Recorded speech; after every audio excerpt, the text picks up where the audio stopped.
अस्सलामुअलैकुम नाजरीन, ये जो मैं वीडियो आप लगा रहा हूँ कि ये कंप्लीट देखना और देखने के बाद ज़िंदगी का और बंदे का अखलाक, बंदे की ज़ुबान, बंदे की ज़िंदगी जो समझता है कि मैं बहुत कुछ हूँ, मैं ऐसे हूँ, मैं वैसे हूँ, मैं चौधरी हूँ, मैं ये हूँ, ये मैं बदमाश हूँ, लेकिन एंड ये है।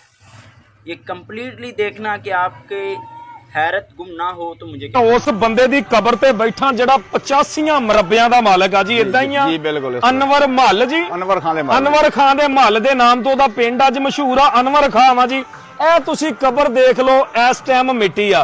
वीडियो मेरी बड़ी सबक आमोज आ, तुसी इहनूं मुकम्मल सुन के जाना वा कि मैं दी हिस्टरी सुनी ते मैं स्पैशली मैं कहा यार मैं इत्थे वीडियो करनी। अच्छा ओ जिहड़ी कबर तुसी दस रहे हो किहदी आ? ਉਹ ਪੰਜਾਬ ਦਾ ਸੈਕਟਰੀ ਹੈ ਜੀ।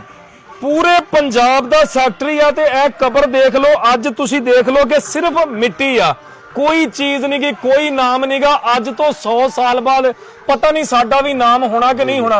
अच्छा जी, ये बंदा 85 मरब्बियां दा मालक सी, थोड़ी इहदी हिस्टरी शेयर करो जी। ਇਹਦੀ ਹਿਸਟਰੀ ਜੀ ਇਹ ਆਪਣਾ ਅੰਗਰੇਜ਼ ਦੌਰ ਦੇ ਵਿੱਚ ਪਾਰਲੀਮੈਂਟ ਦਾ ਸੈਕਟਰੀ ਵੀ ਸੀ। हाँ जी, ਠੀਕ ਹੈ ਜੀ।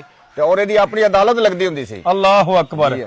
ਪਿੰਡ ਦੇ ਵਿੱਚ ਇਹਦੀ ਆਪਣੀ ਅਦਾਲਤ ਸੀ, ਜੋ ਫੈਸਲਾ ਕਰਦਾ ਸੀ ਇਹ ਹਾਜੀ ਅਨਵਰ ਸਾਹਿਬ ਕਰਦੇ ਸਨ। Very good. ਤੇ ਦੱਸਦੇ ਨੇ ਵੀ ਪੁਲਿਸ ਜਦੋਂ ਪਿੰਡ ਦੇ ਵਿੱਚ ਆਂਦੀ ਸੀ ਤੇ ਪਹਿਲਾਂ ਫੋਨ ਕਰਕੇ ਪੁੱਛਦੀ ਸੀ ਤੁਹਾਡੇ ਪਿੰਡ ਦਾ ਆਹ ਮਾਮਲਾ ਵਾ, ਅਗਰ ਤੁਹਾਡੀ ਇਜਾਜ਼ਤ ਹੋਵੇ ਤੇ ਅਸੀਂ ਤੁਹਾਡੇ ਪਿੰਡ ਦੇ ਵਿੱਚ ਐਂਟਰੀ ਪਾ ਦਈਏ। ਤੇ ਇਸ ਟਾਈਮ ਅਗਰ ਕੋਈ ਇਹਦਾ ਲੱਗਦਾ ਲੈਂਦਾ ਸੁਣਦਾ ਤੇ ਮੇਰੀ ਗੱਲ ਦਾ ਬੁਰਾ ਨਾ ਮਨਾਵੇ, ਇਹ ਸਾਡੇ ਲਈ ਬੜਾ ਫਿਕਰਾ ਲਮਹੀਆਂ ਔਰ ਬੜੀ ਨਸੀਹਤ ਵਾਲੀ ਗੱਲ ਆ। ਇਸ ਟਾਈਮ ਕੋ ਮਗਰ ਫੇਰਾ ਨਹੀਂ ਮਾਰਦਾ। ਇਹ ਕਬਰ ਪਈ ਜੇ 85 ਮਰਬਿਆਂ ਦੇ ਮਾਲਕ ਦੀ।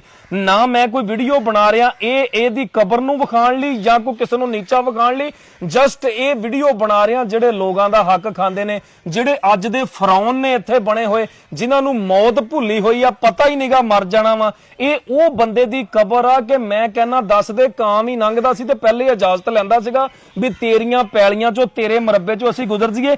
ਅਸੀਂ ਇਸ ਟਾਈਮ ਉੱਥੇ ਹੀ ਖੜੇ ਹੋਏ ਆ, 4 ਚਫੇਰੇ ਟੋਟਲੀ ਸਾਡੇ ਉਹਦੀ ਜ਼ਮੀਨ ਆ।